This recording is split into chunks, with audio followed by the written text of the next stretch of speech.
inimigos. Amanhã você cai, porque, se não me engano, em Tiago e também Pedro diz que a glória do homem é como uma erva, seca-se a erva, caiu a sua glória, ela é passageira, né? Hoje eles te exaltam, amanhã, né? Eles estão te cobrando aí, ó, se vira, me paga, né? O que faz a pessoa buscar a glória do homem, não buscar a glória de Deus? É o próprio falta de conhecimento de Deus. Se eu buscar a glória de Deus, como Deus ele é todo poderoso, ele vai me exaltar onde? Na terra e nos céus, no mundo dos homens e no mundo espiritual, certo? Então o que me faz eu buscar a glória dos homens, que é inferior, que é passageira, né? que logo acaba, e não me faz buscar a glória de Deus? É o próprio fato de não conhecer Deus, e isso é fé. É o próprio fato de não ter fé, porque como eu posso, fé é acreditar, como que eu posso acreditar em alguém que eu não conheço? Então, se nós acreditássemos em Deus, se nós realmente sabemos quem a pessoa de Deus é, nós o quê? Buscaríamos não a glória dos homens, mas a glória de Deus. Certo? Agora, o fato, o que me faz, segunda passagem sobre essa, segundo ponto sobre essa passagem, o que me faz, por que eu não posso? Eu falei sobre o que me faz levar a buscar a glória dos homens e não a vontade de Deus. Agora eu falo, por que eu não posso buscar a glória dos homens?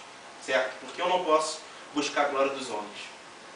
Eu fiquei pensando, poxa, a gente, quem sabe, poderia buscar a glória dos homens e também, muito mais ainda, de uma forma melhor, buscar a glória de Deus. Mas por que não buscar a glória dos homens? Né? Só porque existe na Bíblia essa palavra, e Jesus dizendo, eu não aceito a glória dos homens, né? Como podeis crer vós que buscam as glórias dos homens e não buscam a glória de Deus? Por que eu não posso buscar a glória de homens? Sabe por quê? Porque quando eu busco a glória dos homens, eu estou querendo o quê? Me exaltar, me elevar. Eu serei o quê? Eu serei o centro das atenções, eu estarei no centro. Tudo vai girar o quê? Ao entorno de mim. Vou dar parte em meu orgulho, a exaltação. O que a Bíblia diz? Não atente para o que é teu, mas atente para o que é do outro. E mais importante, se não me engano, Romanos 12 diz que tudo se resume no amor. Então, o amor é totalmente diferente do orgulho. O amor é o quê? Eu não vou atentar para o que é meu, mas vou atentar para o que é dos outros. O amor é o quê? Eu vou desconsiderar a mim e considerar o que os outros. Então, se eu buscar a glória dos homens, consequentemente eu vou o quê? Pecar. Se eu buscar a glória... Isso é realmente um pouquinho difícil de entender. Se eu buscar a glória dos homens, eu vou ser o centro das atenções. Já o meu próximo não vai ser o centro das atenções. E tudo que fere essa lei que diz, amarás ao teu próximo como a ti mesmo, será pecado. Então, se eu buscar a glória dos homens, consequentemente eu vou viver uma vida de quê? De pecado. Porque o meu alvo será a mim mesmo e não será o quê? O meu próximo. O apóstolo Paulo diz, tudo que foge dessa ordenança, que é amar ao próximo, vai ser pecado. Se eu buscar, então vamos para a prática. Por exemplo, se eu buscar a minha glória, o que eu vou fazer? Eu vou cobiçar o que é do próximo, porque eu vou querer estar em primeiro lugar. Se eu buscar a glória para mim mesmo, eu vou falar mal do meu próximo, porque eu vou querer estar em primeiro lugar. Se eu buscar a glória de mim mesmo, eu não vou querer ser o quê? Servidor, vou querer ser servido. Está entendendo? Essa é a relação entre o quê? Fé e humildade. Agora, o último ponto para acabar a pregação. Jesus disse assim, todo que se exaltar, ele será humilhado. E todo que se humilhar, ele será exaltado.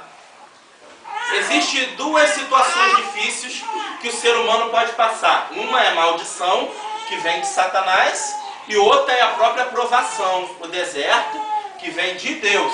Quem impeliu Jesus para o deserto foi o próprio Espírito. A gente entende que no momento que o povo estava no cativeiro, no cativeiro do Egito, era a mão de Satanás. Agora, a dificuldade que eles passaram ali no deserto era a própria mão de Deus para que eles aprendessem o quê?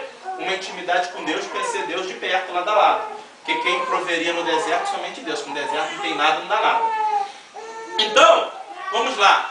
todo aquele que se humilhar será exaltado. Então eu faço uma pergunta a todos os irmãos. Por quê que quando Deus nos humilha, nós temos fugido, como muitos dizem aí, como que o diabo foge da cruz? Certo?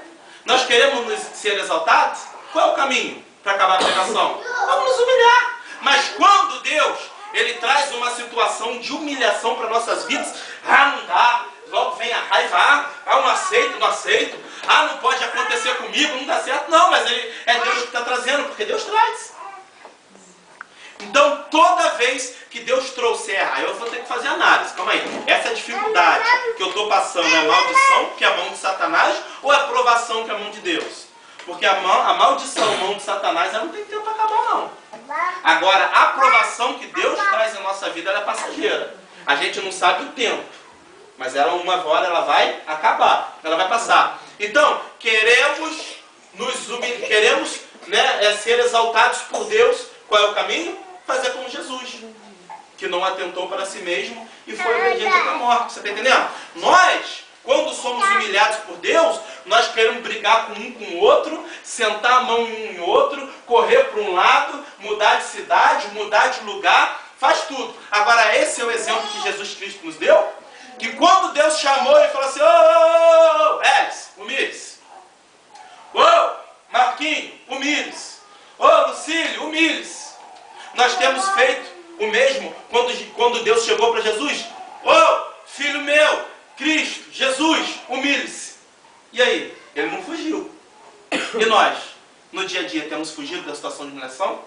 E a Bíblia diz que ele foi obediente até a morte, e morte de cruz. E nós, quando Deus trouxer a situação de humilhação em nossas vidas, qual o propósito de Deus? O mesmo de Jesus, é o quê? Morrer. Quando Deus nos leva para o deserto, é para quê? É para morrer. É para conhecer Deus mais perto. É para esvaziarmos de nós mesmos, trazer Deus para nós.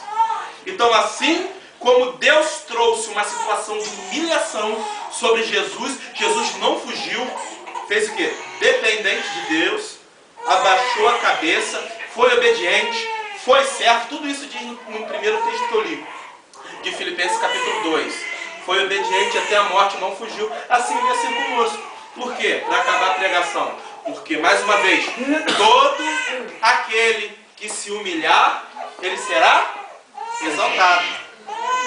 Mais uma vez, que venhamos entender que humildade é não só aquela pessoa pobre que tem as vestimentas, que mora numa casa simplesinha. Humildade, mais uma vez, é característica, é atributo interior. Uma pessoa pobre pode ser orgulhosa, como uma pessoa rica, milionária, ela pode ser humilde, porque isso é condição espiritual. Humildade é se esvaziar de si mesmo para se encher de Deus. O orgulho é a raiz de todo mal. O orgulho a gente pode entender que é o quê? Que é a própria essência de Satanás. Buscamos por exaltação, venhamos fazer o quê? No mundo dos homens, uma situação inversa. Mas que no mundo de Deus, no mundo espiritual, a situação correta. Venhamos nos humilhar. Amém? Essa é a palavra em nome de Jesus.